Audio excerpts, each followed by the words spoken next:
Hello दोस्तों, welcome to my YouTube channel. आज मैं इंग्लिश के कलेक्टिव नाउन्स का कुछ कलेक्शंस लेकर आया हूँ। इसमें मैं टोटल 30 कलेक्टिव नाउन्स के बारे में बताऊंगा जो बहुत से प्रकार के एग्जाम्स जॉब के हों या फिर स्कूल के हों। कलेक्टिव नाउन्स के बारे में बहुत सारे क्वेश्चन पूछे जाते हैं। तो मैं सबसे पहले इसमें question number 1, A dash of people. People का मतलब तो लोगों के झुंड या समूह को क्या कहते हैं? Option A group, heard, crowd और क्लस्टर। तो लोगों के समूह को क्राउड कहते हैं, लोगों के समूह को क्राउड कहते हैं। Question number 2, A dash of cattle. Cattle means हो गया पशुओं का झुंड, कैटल मीन्स हो गया पशुओं का झुंड। तो पशुओं के झुंड को क्या कहते हैं? पशुओं के झुंड को क्या कहते हैं? गैंग, बंच, हर्ड और टीम। तो पशुओं के झुंड को हम लोग कहते हैं हर्ड। पशुओं को टीम को कहा जाता है, पशुओं के झुंड को कहा जाता है heard. Question number 3, A dash of students. तो स्टूडेंट्स के ग्रुप को क्या कहते हैं? स्टूडेंट्स के छात्रों के समूह को क्या कहते हैं? तो छात्रों के समूह को कहा जाता है ग्रुप, क्राउड, क्लम्प, फ्लॉक। क्या कहा जाता है? तो स्टूडेंट के झुंड को या समूह को कहा जाता है group. Question number 4, A dash of robbers. Robbers means होता है डाकू, डाकुओं का झुंड। डाकुओं के झुंड को क्या कहा जाता है? तो डाकुओं के झुंड को कहा जाता है क्राउड, गैंग, टीम और ग्रुप। तो डाकुओं के समूह को गैंग कहा जाता है, डाकुओं के समूह को गैंग कहा जाता है। इसके बाद का क्वेश्चन है question number 6, A dash of events. तो इवेंट्स का मतलब होता है घटनाओं का क्रम। तो घटनाओं के क्रम के समूह को या झुंड को क्या कहेंगे? घटनाओं के क्रम को क्या कहेंगे? क्राउड, सीरीज, टीम और लाइन। तो इसके क्रम को कहते हैं हम लोग series. Question number 7, A dash of cattle. Cattle देखिए, इसके पहले मैंने अभी तुरंत बताया था कैटल, थोड़ी देर पहले ये था कैटल। तो यहां पर कैटल को हेयर्ड भी कहा जाता है।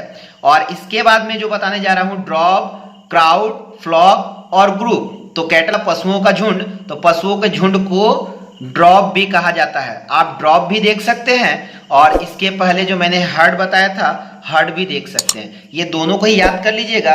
एग्जाम में मगर कोई एक ही ऑप्शन दिया जाएगा तो आपको दोनों अगर मालूम होगा, दोनों में से कोई भी देगा तो आप आराम से सॉल्व से कर सकते हैं। आइए क्वेश्चन नंबर 8 देखते हैं। Question number 8, A dash of players. तो प्लेयर्स मीन्स होता है खिलाड़ी, खिलाड़ियों का दल। प्लेयर्स मतलब होता है खिलाड़ियों का दल। तो खिलाड़ियों के दल को क्या कहते हैं? खिलाड़ियों को दल को क्या कहते हैं? ग्रुप, ड्रॉप, क्राउड और टीम। क्या कहते हैं? प्लेयर्स के दल को, खिलाड़ियों के दल को हम लोग कहते हैं टीम। जिस प्रकार से India team, Pakistan team, Australia team, ये टीम वो टीम जो भी है तो उनको टीम कहा जाता है। क्वेश्चन नंबर 9 में कहा गया है a dash of ends.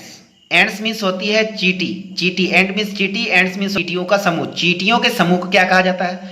Gang, swarm, heard और फ्लॉक। तो चीटियों के समूह को हम लोग कहेंगे स्वार्म, चीटियों के समूह को कहेंगे स्वार्म। क्वेश्चन नंबर 10 में पूछा गया ए डैश ऑफ ट्रीज।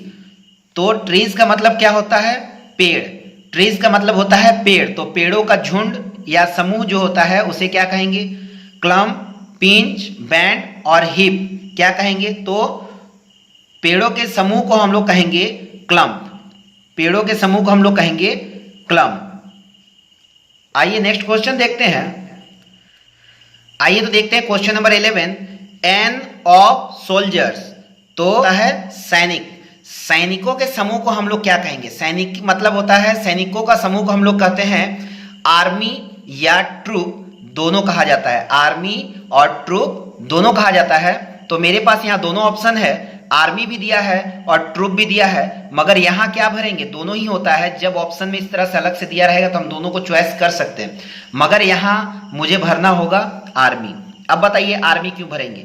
आर्मी इसलिए भरा जाएगा क्योंकि यहाँ एन वर्ड दिया है। एन वर्ड तभी लगा जाता है जिस वर्ड के पहले अगर वॉवेल्स हो, तो वॉवेल्स में से कोई भी ए, ई, आई, ओ, यू पांचों में से कोई एक रहता है तो उस जगह पे एन ही लगाया जाता है। लेकिन ट्रूप अगर रहता तो टी है, तो ये तो कॉन्सोनेंट है, अगर ए होता तो हम ट्रूप भर सकते थे, इसलिए यहाँ पर आर्मी ही सही आंसर होगा। मतलब यहाँ पर सोल्जर्स के ग्रुप को आर्मी एंड ट्रूप दोनों कहा जाता है, लेकिन यहाँ आपको ध्यान देना होगा कि यहाँ पर एन वर्ड है, इसका में आर्मी ही लगाना होगा। चलिए next question, a dash of musician. Musician मतलब होता है संगीतज्ञों।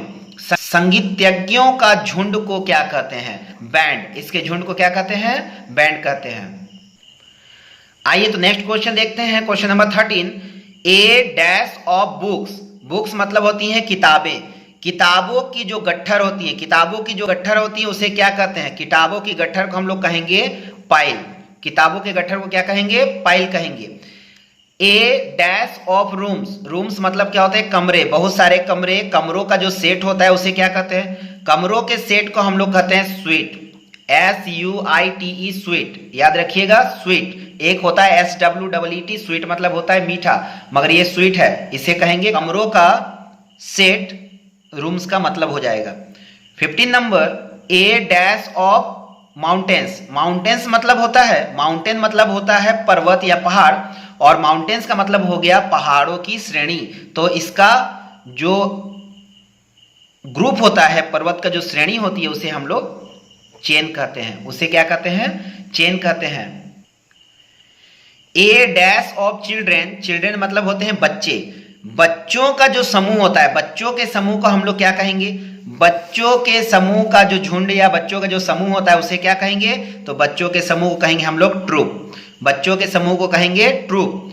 ए dash of dancer. Dancers means होते हैं नृत्यज्ञ। तो नृत्यज्ञों के मंडली, उनके जो झुंड होते हैं या उनका जो ग्रुप होता है, उनको क्या कहेंगे? डांसर के मंडली को कहेंगे हम लोग, इसके ट्रूप कहेंगे। ट्रूप कहेंगे, मगर यहाँ पर दो ट्रूप है, एक TROOP ट्रूप और एक है TROUPE ट्रूप। तो ये चीज पे आपको याद रखना है, स्पेलिंग याद रखिएगा। इसका जो नृत्यज्ञों की मंडली है उन्हें कहेंगे ये ट्रूप TROUPE ट्रूप, और ये ट्रूप जो था वो ट्रूप चला जाएगा चिल्ड्रेन या सोल्जर्स का भी ट्रूप ही कहा जाता है। ठीक है, इसके बाद नेक्स्ट आते हैं, ए डैश ऑफ जज। जज मतलब होते हैं न्यायाधीश। न्यायाधीशों का जो झुंड होता है, न्यायाधीशों का जो झुंड होता है उसे क्या कहते हैं? न्यायाधीशों का जो झुंड होता है उसे हम लोग कहते हैं ज्यूरीज। उसे कहते हैं juries. Next question, a dash of birds. Birds मतलब पक्षी। पक्षियों के समूह को क्या कहते हैं? पक्षियों के समूह कहते हैं फ्लॉक। पक्षियों के कहते हैं flock. Next question, a dash of cloth. A dash of cloth. कपड़ों के गट्ठर को क्या कहते हैं? क्लोथ, कपड़ों के गट्ठर को क्या कहते हैं? तो कपड़ों के गट्ठर को कहते हैं हम लोग बंडल। के गट्ठर को क्या कहते हैं? बंडल कहते हैं। अब आप ये दो बातों पे ध्यान दीजिएगा। क्लोथ के दो स्पेलिंग होते हैं, क्लोथ के दो स्पेलिंग होते हैं, इस बात पे थोड़ा ध्यान दीजिएगा।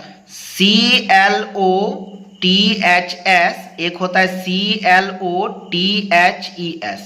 दोनों अपनी जगह सही है, दोनों की ये प्रॉब्लम नहीं, ES है और S है, इसके लिए कोई प्रॉब्लम के शब्दार्थ में अंतर है। क्लोथ ये जो स्पेलिंग है इसका मतलब होता है थान वाला कपड़ा। थान वाला कपड़ा मतलब कि जो हम लोग डायरेक्ट कपड़ा सेट खरीदते हैं, मतलब कि बना हुआ नहीं, बल्कि सिर्फ कपड़ा सिलने का जो कपड़ा होता है या किसी ड्रेस को सिलने का जो कपड़ा होता है उसे कहते हैं थान वाला कपड़ा। और एक होता है क्लोथ। तो यहाँ पर जो क्लोथ है, यहाँ पर जो क्लोथ है वही है बंडल, उसे कहेंगे। लेकिन ये क्लोथ जो होता है इसे कहते हैं जो रेडीमेड कपड़ा होता है उसे कहते हैं क्लोथ, ये है। तो इसका जो बनेगा रेडीमेड कपड़ा इसे कहते हैं क्लोथ, और यहाँ इसका जो झुंड बनेगा या इसका जो ग्रुप बनेगा इसे कहेंगे वार्डरोब। क्या कहेंगे? वार्डरोब। इसको याद रखिएगा, वार्डरोब कहेंगे, वार्डरोब। वार्डरोब याद रखिएगा। दोनों के स्पेलिंग में थोड़ा सा अंतर है, मगर दोनों का मीनिंग में बिल्कुल ही चेंजिंग है, तो इस चीज को आप लोग थोड़ा ध्यान में रख लीजिएगा।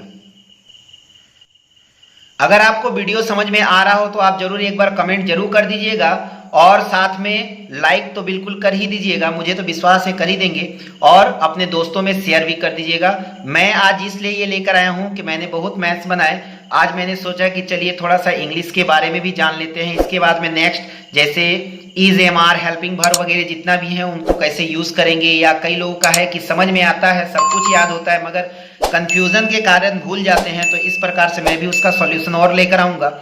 तो आइए देखते हैं नेक्स्ट क्वेश्चन। अगर आपको मजा आ रहा होगा तो आप कमेंट जरूर कीजिएगा। नेक्स्ट क्वेश्चन 21 में क्या क्वेश्चन पूछा गया है, a dash of flowers. A dash of flowers मतलब, फ्लावर्स मतलब क्या होता है, फ्लावर्स मतलब होता है फूल, फूलों का गुच्छा। फूलों के गुच्छों को क्या कहा जाता है, ये बंडल जो होता है उसको क्या कहेंगे, तो फूलों का जो गुच्छा होता है उसे कहते हैं बुके। देखिएगा स्पेलिंग बकेट के जैसा लग रहा है, लेकिन ये बकेट नहीं बल्कि क्या होता है, बुके। इसको पढ़ेंगे हम लोग bouquet.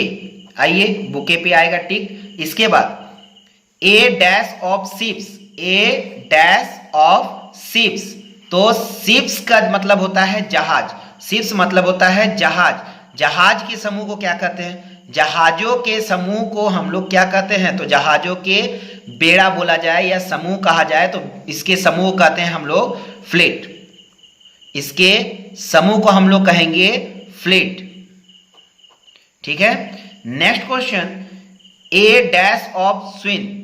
A dash of swine means सुअरों का झुंड। सुअरों का झुंड को क्या कहेंगे, सुअरों के झुंड को हम लोग कहेंगे हर्ड। सुअरों के झुंड को कहेंगे हम लोग heard. Next question, A of fish. मछलियों के झुंड को या मछलियों का जो ग्रुप होता है उसे क्या कहेंगे, मछलियों का समूह क्या कहलाता है, मछलियों का समूह कहलाता है सोल। मछलियों का समूह कहलाता है सोल। मछलियों के समूह का नाम हम लोग सोल से इस प्रकार भी याद रख सकते हैं कि सोल मछली का भी नाम है, एक सोल मछली भी होती है, तो उसके नाम से भी हम लोग याद रख सकते हैं। आइए नेक्स्ट देखते हैं, ए डैश ऑफ सिंगर। सिंगर मतलब क्या होता है, गायक। गायकों के मंडली को क्या कहा जाता है, गायकों के मंडली को कहा जाता है क्वायर। गायकों के मंडली को कहा जाता है choir. Question number 26, a dash of keys. Keys मतलब क्या होती है, चाबी। चाबियों के गुच्छे को क्या कहा जाता है, चाबियों का गुच्छा कहलाता है बंच। चाबियों का गुच्छा कहलाता है bunch. A dash of directors. Directors का मतलब क्या होता है, निर्देशक। तो निर्देशकों के मंडली को या समूह को क्या कहा जाता है, जल्दी से बताइए, सोचिए क्या कहा जाता है। निर्देशकों के मंडली को कहा जाता है बोर्ड। जैसे कि हम लोग एग्जाम, जो बोर्ड का एग्जाम देते हैं तो वो डायरेक्टर्स के जो समूह होते हैं वही कहलाता है बोर्ड। कई लोग पूछते हैं कि बोर्ड क्या होता है, बोर्ड यही है, डायरेक्टरों का जो समूह, निर्देशकों का जो समूह है वही है, कहलाता है बोर्ड। आइए नेक्स्ट क्वेश्चन देखते हैं, a dash of stars. Stars मतलब क्या होता है, स्टार्स का मतलब होता है तारा। तो तारों का समूह, तारों का समूह क्या कहलाता है, तारों का समूह का दो ऑप्शन आता है, एक आता है गैलेक्सी और एक आता है क्लस्टर। तो इसके पीछे मैंने क्लस्टर वाला बता दिया है, लेकिन यहां बता देता हूं गैलेक्सी होगा, क्योंकि ऑप्शन में यहां क्लस्टर नहीं है, तो ऑप्शन में कभी डबल नहीं आता है, तो इसलिए यहां पर गैलेक्सी है और क्लस्टर पीछे कहीं एक क्वेश्चन में मैंने बताया था, वो देख लीजिएगा एक बार। आइए नेक्स्ट क्वेश्चन देखते हैं, a dash of sand. Sand मतलब क्या होता है, सैंड मतलब होता है बालू। तो बालू के ढेर को क्या कहते हैं, बालू के ढेर को कहते हैं हम लोग हिप। बालू के ढेर को कहते हैं हिप। तो आइए लास्ट क्वेश्चन देखता हूं, ए डैश ऑफ ग्रेन्स। ग्रेन्स मतलब क्या होता है, ग्रेन्स का मतलब होता है अनाज। अनाज का जो गट्ठर जमा होता है, अनाज का जो गट्ठर जमा होता है उसे क्या कहते हैं, अनाज का जो गट्ठर जमा होता है उसे कहते हैं हम लोग सिफ। जो अनाज का गट्ठर जमा होता है उसे कहते हैं सिफ। उम्मीद करता हूं आप लोगों को ये इंग्लिश का जो कलेक्टिव नाउन्स है आप लोगों को हेल्प होगा, इसमें से कुछ कुछ याद हो जाएगा। कहीं कंपटीशन का हो या स्कूल में बहुत बार क्वेश्चन पूछे जाते हैं, तो अगर आप इसको देखकर, इस वीडियो को देखकर अगर आप उतार के कॉपी में करके नोट्स बनाकर याद कर लेते हैं तो उम्मीद करता हूं आपको ये बहुत ही हेल्प होगा। अगर आपको वीडियो अच्छा लगा हो तो कमेंट सेक्शन पे जाके कमेंट कर दें और लाइक और अपने दोस्तों को शेयर करना बिल्कुल भी ना भूलें। Thank you, best of luck everyone. Yeah.